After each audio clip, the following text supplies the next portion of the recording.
Bueno, quería agradecer a la Universidad Nacional de 3 de Febrero por permitirme desarrollar este proyecto que voy a presentar a vos, Jaime, a mis compañeros de posgrado, a mi director. Bueno, y es una alegría siempre encontrarnos, sin vernos, aunque sea de modo virtual. Bueno, un poco el título del trabajo que mencionó Jaime resume los lineamientos teóricos que más o menos me voy a remitir en esta breve exposición de 20 minutos que sostienen la investigación que estoy llevando a cabo sobre mi tesis doctoral, donde me propongo abordar em, el análisis de las aduanas en el Río de la Plata, incluyendo esta vez la aduana de Buenos Aires y Montevideo. Entonces, el objetivo general de esta investigación es analizar el sistema político de la monarquía en el que se dio gobierno a los asuntos reales de Real Hacienda en la segunda mitad del siglo XVIII y principios del siglo XIX. Es decir, conocer la relación entre la corona y sus territorios americanos a través del andamiaje institucional y fiscal. Se propone analizar el diseño hacendario para la región Río de la Plata como un proceso que se fue delineando en el siglo XVIII y que se consolida con la creación del Virreinato del Río de la Plata en 1776. Y en este proceso se evidencian acciones que cuestionan la visión reformista y sus implicancias historiográficas. En relación a ello, se observa que las medidas tomadas por los Borbones en materia de hacienda estuvieron sujetas a las disposiciones reales de los conjuntos del territorio, el contexto global y a las acciones de sus interlocutores americanos, en este caso los servidores reales. El objetivo específico es analizar las primeras experiencias aduaneras en la región del Río de la Plata, en el marco general del diseño hacendario, para conocer el sistema político que la sustentó. Se busca analizar el periodo comprendido entre 1767 y 1805, donde se dan sucesivos ajustes a las competencias jurisdiccionales de los asuntos reales en la hacienda en el virreinato. Tomo el año 1767 porque es el primer antecedente que encuentro de una mayor injerencia fiscal en la región con la instalación de la Contaduría Mayor de Buenos Aires, y luego de la creación del virreinato, luego de la expulsión de los portugueses de Colonia de Sacramento, se procede a dotar al virreinato de un andamiaje institucional, y en este proceso se inscribe la creación de las reales aduanas, la de Buenos Aires en 1778 y la de Montevideo en 1779. Entonces lo que propongo es una observancia pormenorizada de los asuntos aduaneros en la región, en sus primeras experiencias, para aproximarme al funcionamiento del sistema político, al menos diseñado para el Río de la Plata. ¿De qué antecedentes parto para sostener este proyecto? Yo en mi tesis de maestría analicé la quiebra del primer administrador de la aduana de Buenos Aires, Francisco Jiménez de Mesa, y, esta indagación me llevó a preguntarme, ¿no?, sobre las bases del sistema político y profundizar el conocimiento deudado que hay por la historiografía sobre el ordenamiento aduanero. ¿Y qué me encontré en este camino recorrido por, por los archivos, la historiografía? Que, que que la Real Aduana estuvo vinculada al sistema de gobierno de Hacienda y el diseño de la Superintendencia de Buenos Aires. Entonces, para comprender este funcionamiento del sistema político en el que se inscriben las reales aduanas, hay que complejizar las tramas institucionales y jurisdiccionales que sustentaron estas lógicas, ¿no? Y, y lo que me, y lo que me pregunto, ¿no? Bueno, ¿qué marcos teóricos me permiten explicar estos objetivos y entender el sistema político en el Río de la Plata desde la perspectiva que yo propongo, ¿no? Y en este recorrido teórico, lo que me encontré es que las explicaciones montadas en torno al funcionamiento del gobierno en el Río de la Plata y el funcionamiento de los servidores y las instituciones hacendarias estaban ligadas a las explicaciones que se fueron montando en la lógica del paradigma estatalista. Entonces, partiendo de las críticas y concordando con ellas, bueno, ¿qué revisión se ha dado en los enfoques historiográficos? Y acá me encuentro también con el problema de revisar la cuestión de reformismo borbónico, estas ideas que las reformas borbónicas fueron una revolución en el gobierno, que transformaron radicalmente las estructuras, y la verdad que lo que estoy analizando y lo que he analizado me da cuenta de otra cosa, ¿no? Más que nada, que estos entramados de poder hay que pensarlos no de forma homogénea y estructurada y centralista, sino que tiene que ver más con la implantación de formatos flexibles en las relaciones de poder y pensar en términos de reformas borbónicas, de proyectos reformistas, eh, intentos de avanzada de la agenda de la corona y en esta doble relación, ¿no? De las intenciones de la corona también con sus interlocutores americanos. En este caso, lo que propongo ver yo son los servidores en las reales aduanas del complejo portuario rioplatense. Bueno, y en esta revisión teórica sobre las interpretaciones de las concepciones de la monarquía en relación al poder, para el siglo XVII se presenta la concepción de monarquía compuesta, donde se ve la concepción de la monarquía como un agregado de territorios que se incorporaban a la soberanía real, conservando privilegios y daban uniformidad a partir de las relaciones y los sustentos religiosos que daban homogeneidad al marco político. Y sobre estas tramas de políticas, lo que veo operando tanto en el siglo XVII como el XVIII es el paradigma jurisdiccional, donde a las cuestiones fiscales me remito a lo que propone Clavero de pensar la idea de hispano fiscus en relación a contemplar el ejercicio del gobierno en Hacienda en términos de confluencia de intereses entre la corona y los actores locales, volviéndolo un modelo posible de análisis, como voy a contar cuando aborde a los servidores. Entonces, en relación a esto, ¿qué me encuentro para el siglo XVIII, que es donde yo estoy parada, y en el Río de la Plata? ¿No? Vemos, ¿no?, que el cambio dinástico supuso transformaciones que buscaban reforzar la soberanía real,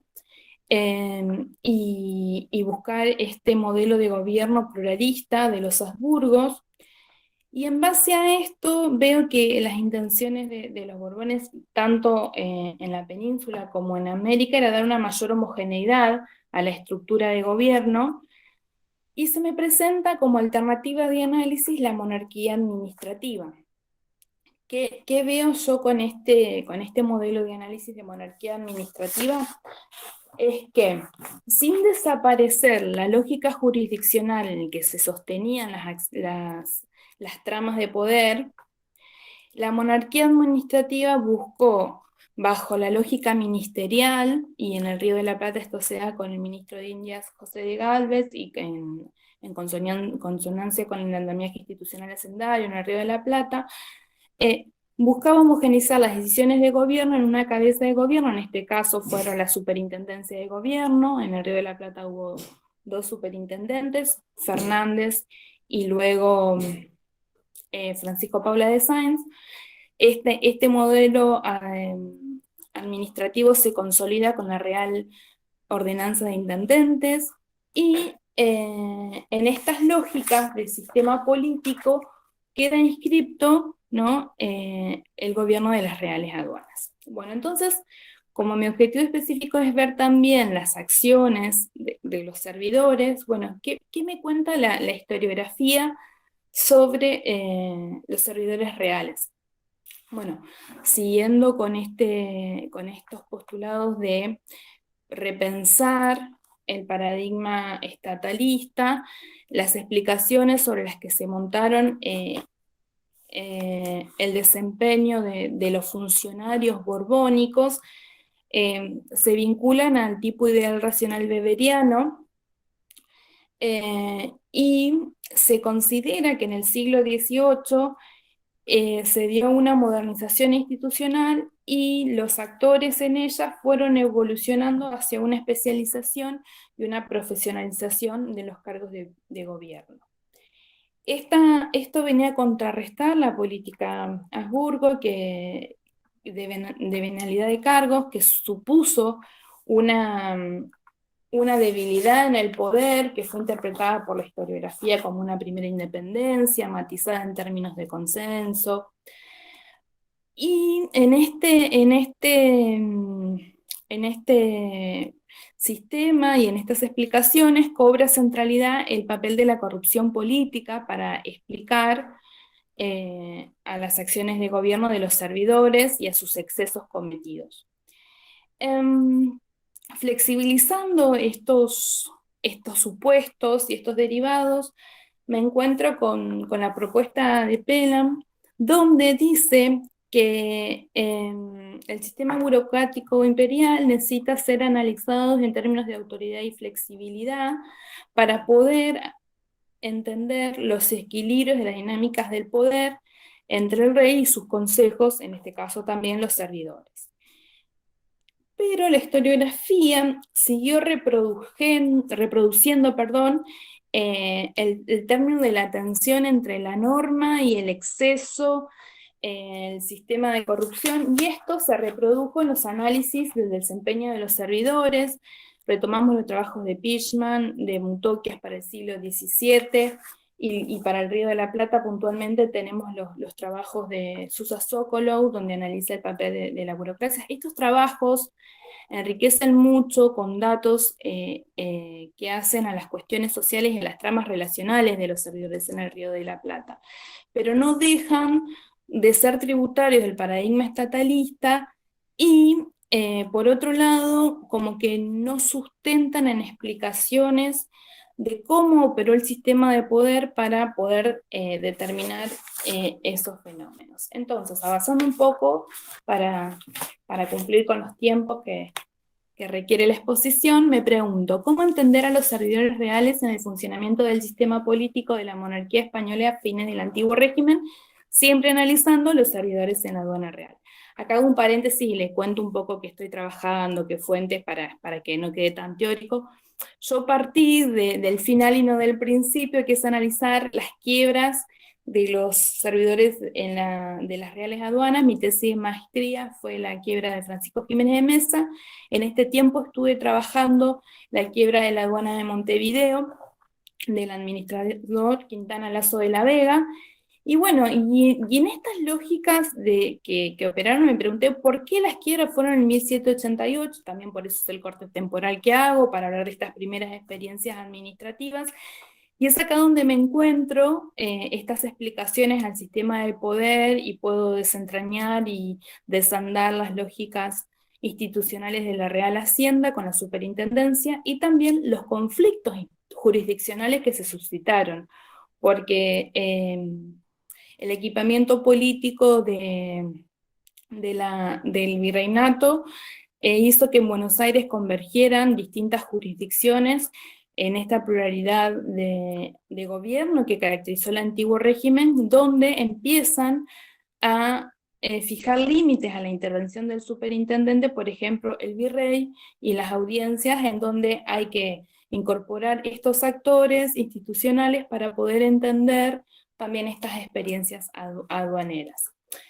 Entonces, lo que primero tengo que hacer es despojarme de esta carga semántica a la hora de hablar de la burocracia o del funcionario que reproduce. Entonces, me remito a la palabra servidores, porque eso permite construir un imaginario político moderno que pone la noción de servicio como un componente esencial a la hora de analizar las acciones y las obligaciones que perfilaban las conductas de estos actores.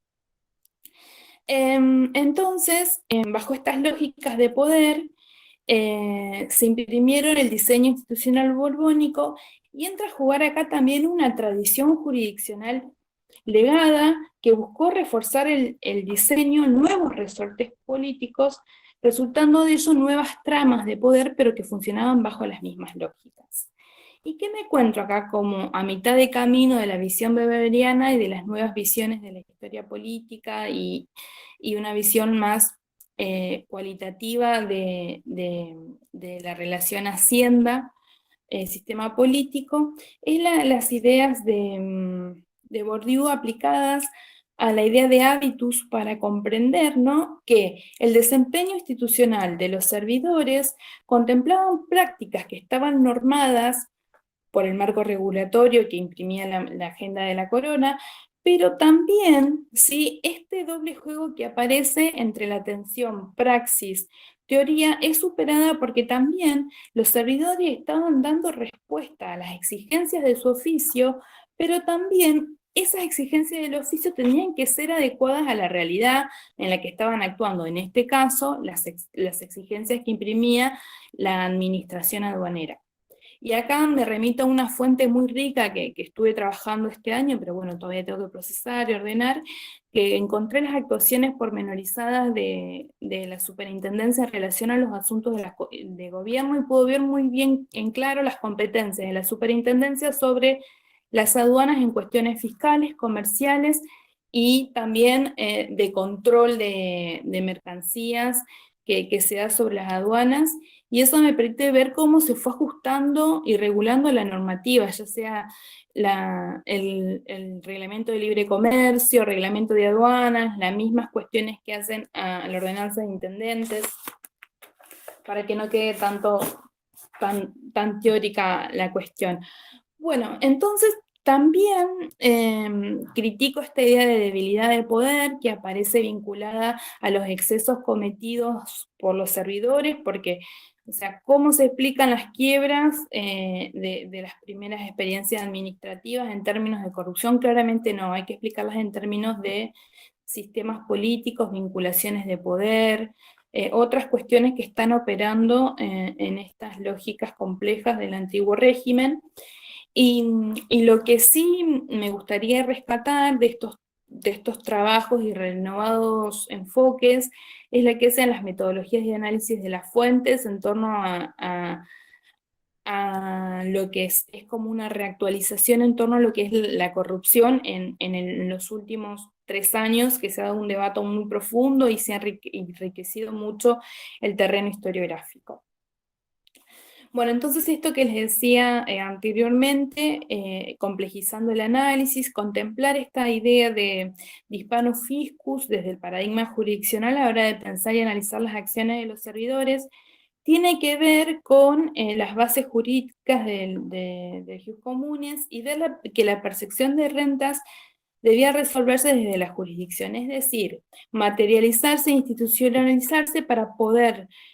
ver que los servidores eran tanto jueces y partes de las acciones que deliberaban. Por más que la corona imprimiese una agenda política, sus interlocutores siguieron operando en estas lógicas jurisdiccionales. Y muchas veces se habla de nuevos hombres. En realidad estos nuevos hombres no eran nuevos hombres, todos tenían una trayectoria y un haber en el servicio a la corona, y que llegaron al Río de la Plata con ese background y lo pusieron en práctica y lo resignificaron en las relaciones que entablaron en estos territorios. Entonces, esta idea permite adecuar la tensión entre los intereses reales y su materialización, posicionando a los servidores en las tramas del sistema político en el que se dio gobierno a las cuestiones hacendarias y particularmente a las reales aduanas, que es lo que estoy analizando. Y bueno, lo que propongo es ver estas lógicas a partir de la monarquía administrativa, donde veo que la llegada al trono de los Borbones supuso el desarrollo de programas políticos que buscaban consolidar el poder de la corona en sus territorios. En este proceso se resignificó el papel de los servidores en relación a las tramas institucionales y su vinculación con la élite, otra parte también que incorporo en el trabajo. Entonces las urgencias fiscales estuvieron marcadas por las coyunturas bélicas y ajustaron la agenda de la corona, que buscó atender a la creciente necesidad de gastos militares y administrativos en América puntualmente. En pos de cumplir con los objetivos, los Borbones quisieron ampliaron los espacios de actuación de gobierno que antes habían sido delegados